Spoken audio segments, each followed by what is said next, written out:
కాంగ్రెస్ అధ్యక్షుడు రాహుల్ గాంధీ ఆదేశిస్తే వారణాసి నుంచి పోటీ చేసేందుకు తాను సిద్ధమేనని ప్రియాంక గాంధీ ప్రకటించారు.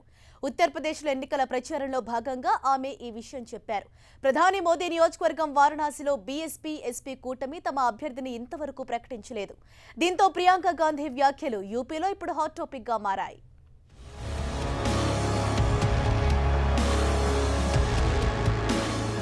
ప్రధానమంత్రి నరేంద్ర మోడీకి పోటీగా ఉత్తరప్రదేశ్లోని వారణాసి నుంచి తాను పోటీకి సిద్ధమని కాంగ్రెస్ ప్రధాన కార్యదర్శి ప్రియాంక గాంధీ ప్రకటించారు. పార్టీ అధ్యక్షుడు రాహుల్ గాంధీ ఆదేశిస్తే వారణాసి నుంచి తాను సంతోషంగా పోటీ చేస్తానని తెలిపారు.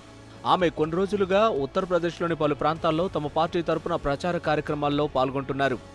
గత లోక్సభ ఎన్నికల్లో వారణాసి నుంచి కాంగ్రెస్ తరపున పోటీ చేసిన అజయ్ రాయ్ 3వ స్థానానికి పరిమితమయ్యారు.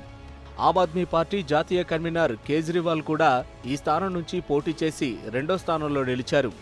గత ఎన్నికల్లో మోడీ ఘన విజయం సాధించారు. ఆయన మరోసారి ఇదే స్థానం నుంచి పోటీ చేస్తున్నారు. బీఎస్పీ ఎస్పీ కూటమి తమ అభ్యర్థిని ఇప్పటికీ ప్రకటించలేదు. కాంగ్రెస్ పార్టీ నుంచి ఎన్నికల్లో పోటీపై ప్రియాంక గాంధీ గతంలోనూ స్పందిస్తూ తమ పార్టీ ఆదేశిస్తే ఎక్కడి నుంచైనా పోటీకి సిద్ధమని తెలిపారు. ఆమె ఈ ఎన్నికల్లో వారణాసి నుంచి పోటీ చేయాలని చాలామంది కాంగ్రెస్ నేతలు కోరుతున్నారు. అసలు ప్రియాంక గాంధీ వారణాసి నుంచి ప్రధాని నరేంద్ర మోదీపై పోటీ చేస్తుందా లేదా అనే విషయంపై రాహుల్ గాంధీ ఇంకా స్పష్టత ఇవ్వలేదు. ప్రియాంక గాంధీకి తన నాయనమ్మ ఇందిరాగాంధీ పోలికలు దగ్గరగా ఉండటంతో త్వరగా రాజకీయ అరంగేట్రం చేయిస్తే కాంగ్రెస్కి లాభం కలుగుతుందని పార్టీ పెద్దలు అభిప్రాయపడుతున్నారు.